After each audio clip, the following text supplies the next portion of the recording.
स्वाद में कमाल, सेहत बेमिसाल, रस भरी लीचियों से बाजार सजता है। यूं ही नहीं, हर एक दिल में महसी का लीची बसता है। जर्दालू आम, कतरनी चावल और मगही पान के साथ साथ शाही लीची के लिए भी बिहार बहुत मशहूर है। वैसे शाही लीची के साथ मुजफ्फरपुर का नाम जुड़ा हुआ है, लेकिन सबसे ज़्यादा लीची की खेती महसी में होती है। सरकार के अपने आंकड़ों के मुताबिक पूर्वी चंपारण हाल के वर्षों में लीची का सबसे ज़्यादा उत्पादन करने वाला जिला रहा है। महसी में अब लीचीपुरम नामक एक जगह है जिसका नाम फल के नाम पर रखा गया है।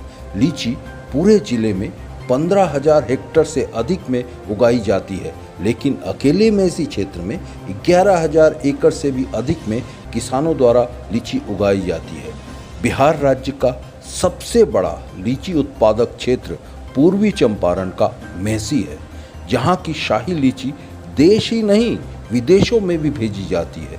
महसी, मुजफ्फरपुर, वैशाली और समस्तीपुर जिलों के साथ बिहार देश की 40% लीची फसल का उत्पादन करता है। हमारे संवाददाता से बातचीत के दौरान धरहगावन गांव के रहने वाले मुंटुम सिंह और महमदा चौबे टोला गांव के रहने वाले मोहम्मद जुनैद आलम, जो पिछले 10-12 सालों से लीची के व्यापार से जुड़े हुए हैं, उन्होंने कहा कि महसी क्षेत्र में हजारों हेक्टेयर ज़मीन पर लीची की खेती होती है और यहाँ की मुख्य फसल लीची ही है। लेकिन पिछले 3-4 सालों से लीची की पैदावार में गिरावट आई है, जिससे किसान और व्यापारी दोनों बहुत परेशान हैं। एक तरफ मौसम की मार और दूसरी तरफ फसल को कीटों ने बहुत नुकसान पहुंचाया है।